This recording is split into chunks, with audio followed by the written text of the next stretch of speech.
मनुष्य अद्भुत प्राणी है मेरे साथियों। इसमें पहले से ही सभी तत्व उपस्थित हैं। पृथ्वी, जल और अग्नि। पृथ्वी तत्व स्थिरता देता है। जल तत्व सरलता और निर्मलता देता है। और अग्नि तत्व भीतर की उपस्थिति को जागृत करता है। अग्नि वह तत्व है जो चेतना को शुद्ध करता है, इच्छा शक्ति को तेज देता है, आलस को दूर करता है, साधक को उसकी वास्तविक स्थिति आगे बढ़ाती है। अग्नि केवल बाहरी नहीं, आंतरिक है। ये तुम्हें क्रोध नहीं, तुम्हारा संकल्प है। ये तुम्हारी हिंसा नहीं, तुम्हारी स्पष्टता है। ये तुम्हारी बेचैनी नहीं, तुम्हारी जागरूकता है। अग्नि तत्व अक्सर लोगों में असंतुलित रहता है क्योंकि वे इसे या तो दबा देते हैं या इसे भड़कने देते हैं। दबाने से उत्साह खत्म हो जाता है, भड़कने देने से जीवन में अव्यवस्था आ जाती है। अग्नि तत्व पर महारत का अर्थ है भीतर की ऊर्जा को जागृत करना, लेकिन उसे साक्षी भाव से रखना। जब तुम अपने लक्ष्य निर्धारित करते हो, जब तुम अपनी दिशा तय करते हो, जब तुम भीतर ये महसूस करते हो कि तुम्हारी चेतना किसी उच्चतर उद्देश्य की ओर बढ़ना चाहती है, यही अग्नि का उद्देश्य है।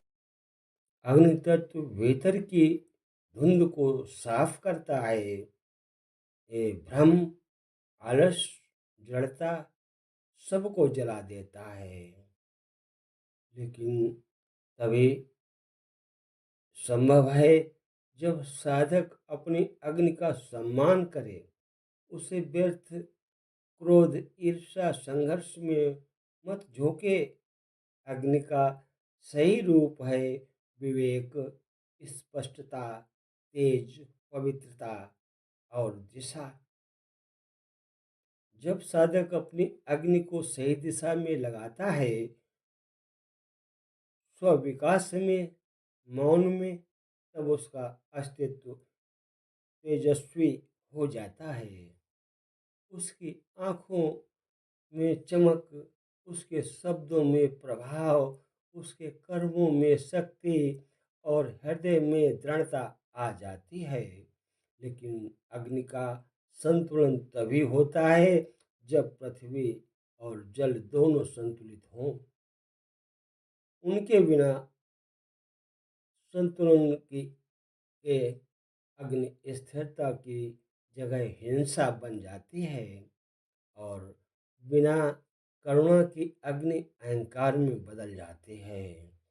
इसलिए मेरे साथियों, तत्व का ज्ञान, तत्व की साधना में अग्नि तीसरे क्रम पर आती है। उसका सम्मान बहुत महत्वपूर्ण है, लेकिन वह तभी सुंदर लगती है जब साधक भीतर से स्थिर हो चुका हो। अब जब तीन तत्वों का संतुलन, पृथ्वी की स्थिरता, जल की तरलता और अग्नि का और वायु तत्व साधक के भीतर गति प्रकट करता है। वायु तत्व विचार, अपनी प्राण और संचार का सूत्र है। वायु का संतुलन व्यक्ति की मानसिक अवस्थाओं को निर्धारित करता है। जब वायु तत्व असंतुलित होती है तो मन असंतुलित हो जाता है, विचारों का तूफान उठता है, बेचैनी बढ़ती है, निर्णय अस्पष्ट हो जाते हैं, व्यक्ति को लगता है कि स्वयं के भीतर ही खो गया है। लेकिन जब वायु तत्व संतुलित होता है तब मन शीतल हो जाता है, विचार स्पष्ट हो जाते हैं, निर्णय सहजता से होते हैं और ऊर्जा का प्रवाह बिना अवरोध के चलता है। वायु तत्व पर महारत पाने का मुख्य आधार है श्वास। श्वास वह पुल है जो शरीर को मन से, मन को प्राण से, प्राण को चेतना से और चेतना को आकाश से जोड़ती है। सांस को जितनी गहराई से तुम महसूस करने लगते हो, वायु तत्व उतना ही शांत होने लगता है। साधक धीरे धीरे ये पहचानता है कि सांस केवल ऑक्सीजन नहीं बल्कि प्राण का वह द्वार है जिसके माध्यम से ब्रह्मांडी ऊर्जा भीतर प्रवेश करती है। श्वास के प्रति जागरूकता ध्यान का प्रथम चरण है।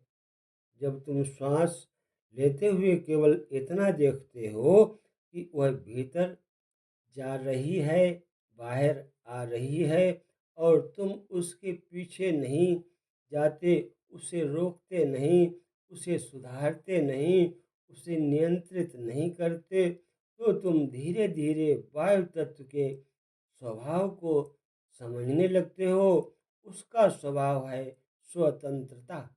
वायु को बांधा नहीं जा सकता है, बांधोगे तो बेचैनी बढ़ेगी, छोड़ दोगे तो भय से मन शांत हो जाएगा। इसलिए वायु तत्व पर महारत पाने का अर्थ है मन को खुला छोड़ देना, लेकिन विचारों को पकड़ना बंद कर देना। मन की स्वतंत्रता विचारों की स्वतंत्रता लाती है और विचारों की स्वच्छता साधक को सहजता और समरसता प्रदान करती है।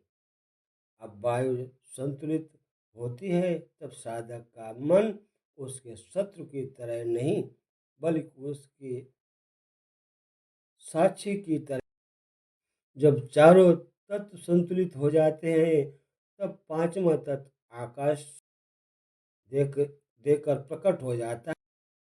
हे कृष्ण गोविंद हरे मुरारी, हे नाथ नारायण वासुदेवा, हे नाथ नारायण वासुदेवा।